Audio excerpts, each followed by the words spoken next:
I think there's some kind of education that really needs to go on here. People do tag our system of worship as fetishism, of which is wrong. What we are doing here has nothing to do with fetishism. It's just the worship of nature on its own. And I think the best word that suits the whole worship is animism. Animism simply refers to the worship of things within nature. Over here, we have deities that dwells in trees. We have deities that dwells in water bodies. We have deities that are in the form of dogs. Those that are in the form of cows and other things. And those ones are things that are within nature.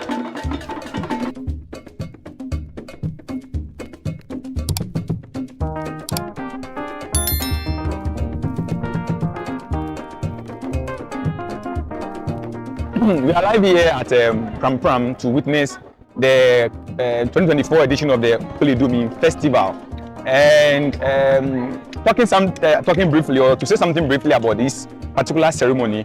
It's one of the ancestral ceremonies within the Greater Accra region, and during this particular period there are several deities or divinities on the land that are actually venerated. Now the main reason or the main purpose behind this particular ceremony is the veneration of the deities is what is actually important, because the local people, or to we the local people, we see to it that our daily going and comings and everything are all based on the deities we have and how we serve them and what they also do for us as indigents of the land in return. So during this particular period, the deities on the land are being venerated, and then we seek for blessings from them. We ask for multiplication in every aspect of our life, be it in terms of work, in terms of childbirth, in terms of our festivities, in terms of wealth and every particular aspect. So this is one of the ceremonies that is being celebrated within the Greater Accra region, and that's that for the section of Prampram. It's been referred to as the LALUE KPELEJOO, because here in Prampram, LALUE is one of their superior deities, and during this particular session, these deities are being venerated so that they can be able to do more of what they are already doing. So that's something brief about that.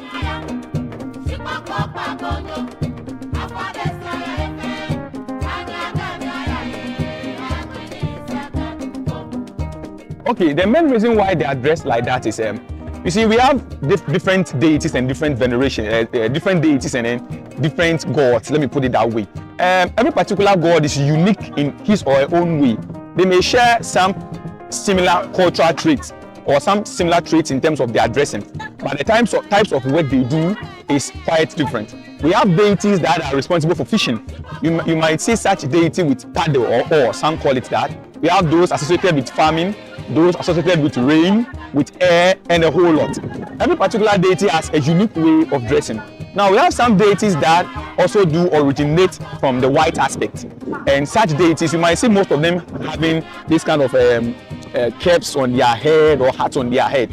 Those tells you the way they are. Now if you look carefully, you might see that there are some ladies at the back that are also bare-chested, and they've only covered up to their waist level.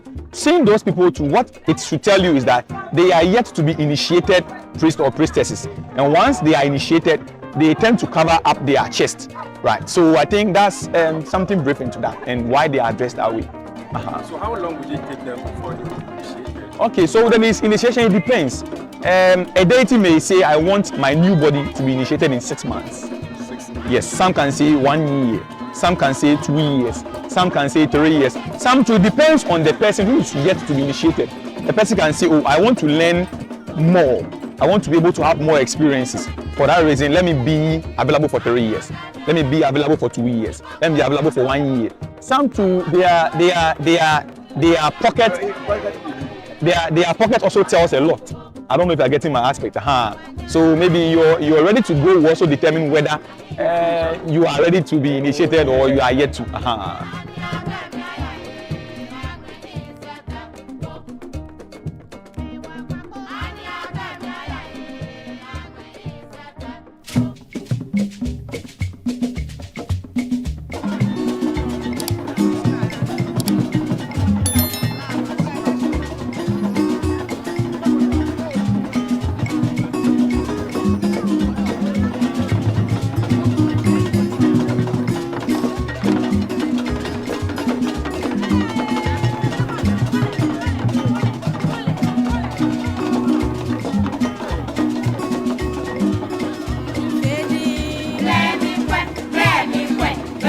Okay, so the difference inside is just the period, and at the same time, whatever someone who is to be initiated in 6 months is about to learn, is the same thing someone in 3 years also going to learn. Just that it's the deity that is going to tell. The deity will tell those that maybe come into consultation with the deity that this is my new body. I've been absent for long, and because of that, I don't want my newly initiated or my yet to be initiated person to be long. For that reason, I, the deity, I'm giving you just 6 months. Within 6 months, produce my initiate. So the deity is going to decide. If the deity decides and maybe they feel like, oh, due to some 1 or 2 reasons they want to extend it, they have to go back and consult the deity again. Then I'm supposed to go there with appeasement to tell the deity that you gave us 6 months. But looking at the way things are going, we don't think we can be able to initiate your body in 6 months. For that reason, we are pleading with you to take something and then give us maybe a year or maybe give us 2 years. The deities are also available to also assist. So they just come down to the level of the people and then they may also come to be able to accept. If they are still saying no, within 6 months, bring my initiate, you have nothing to do than to produce the person within 6 months.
I think there's some kind of education that really needs to go on here.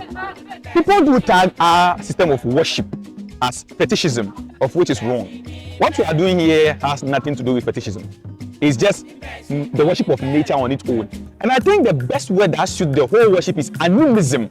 Animism simply refers to the worship of things within nature. Over here, we have deities that dwell in trees. We have deities that dwell in water bodies. We have deities that are in the form of dogs, those that are in the form of cows and other things. And those ones are things that are within nature. Watching one of the relics that is being venerated during this particular festive is one of the major drums that is being used. And even that particular drum, you understand that the wood itself, which is used to carve the drum, is something that comes from nature. The animal skin, which is used to cover the drum, comes from nature. So what makes it fetish? It's not fetish. It's just that it's a worship of nature that actually goes on inside. And now coming to your question, any deity can choose to pick any particular person at all. Formerly in my town, a deity can leave my clan and choose someone from a different clan. Same applies to here too as well. That the person has nothing to do. Nothing. Because many a times we humans without a lot, they can be like, oh, you know what is in the house.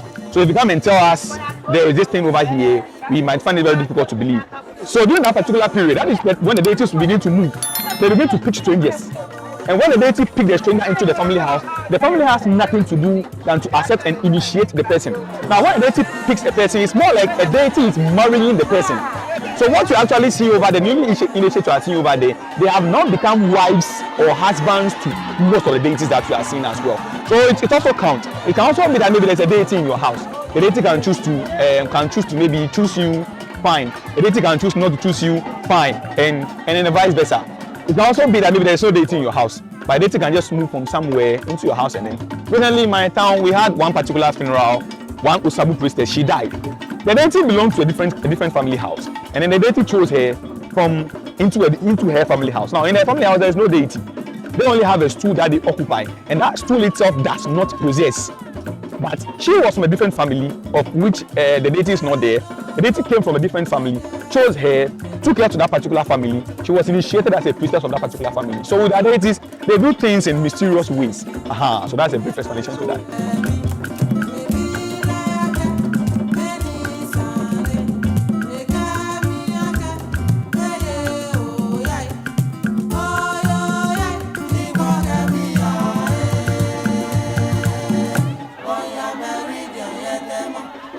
Yes, the newly initiate also do receive. Yet, yes, it's just as similar as those that you are seeing bare-chested. The difference is that those that are bare-chested will see, but their mouths are not open for them to speak. It's only those that are initiated that can see and open their mouth to speak, just like the labia. Right, so that's one thing that actually goes on as a difference between them. They can see, they may descend, the deities may descend upon them. And at times, if maybe the deity chooses to maybe descend on the yet to be initiated or those that are half naked, they may descend and they may head over to the house of maybe any senior initiate whose mouth has been open and can speak. And then once they get there, the deity that also belongs to the person might also descend on the person. That is when they may also go out to speak. If it occurs that maybe those that are half naked have to speak, they have to speak in signs. And if you are not careful enough to interpret their sign, you may not be able to understand. So they have to move to maybe someone who has been initiated, whose mouth has been open and can speak. Once they get there, those people to their deities also do the same. And the message they are bringing will also be given out to them, given out to the whole.